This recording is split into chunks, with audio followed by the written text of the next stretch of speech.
কুমিল্লা বিশ্ববিদ্যালয়ের শিক্ষার্থী সুমাইয়া আরেফিন ও তার মার মরদেহ উদ্ধার করেছে পুলিশ। সুমাইয়া আরেফিন কুমিল্লা বিশ্ববিদ্যালয়ের লোক প্রশাসন বিভাগে তৃতীয় বর্ষের শিক্ষার্থী। মাসুদ রানার তথ্য ভিডিওচিত্রে আরও জানাচ্ছেন সোহানা ইসলাম। কুমিল্লা বিশ্ববিদ্যালয়ের লোক প্রশাসন বিভাগের তৃতীয় বর্ষের শিক্ষার্থী সুমাইয়া আফরিন এবং তার মা ফাতেমা আক্তারের মরদেহ উদ্ধার করেছে পুলিশ।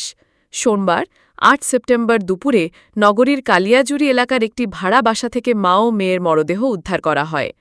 পুলিশ জানিয়েছে, ঘটনাস্থলের আলামত দেখে প্রাথমিকভাবে এটি একটি পরিকল্পিত হত্যাকাণ্ড বলে ধারণা করা হচ্ছে। মরদেহ দুটি ময়নাতদন্তের জন্য কুমিল্লা মেডিকেল কলেজ হাসপাতালের মর্গে পাঠানো হয়েছে।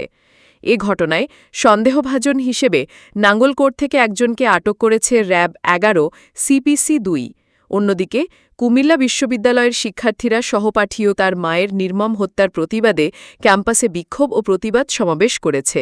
তারা দ্রুত দোষীদের গ্রেপ্তার ও দৃষ্টান্তমূলক শাস্তির দাবি জানিয়েছেন।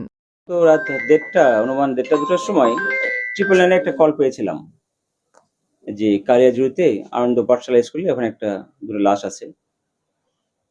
আমি গিয়েছিলাম, আমার সার্কেল স্যার গিয়েছিলাম, যে দুতলার দিকে দুটো লাশ, দুই রুমে মা আর মেয়ের লাশ পড়ে আছে। মেয়ের বয়স 23-24 হবে আর মার বয়স 40-45 অনুমান আর কি। আর দু ছেলে তারা বাইরে থাকে, ঢাকা থেকে তারা 11:30টার দিকে আসছে।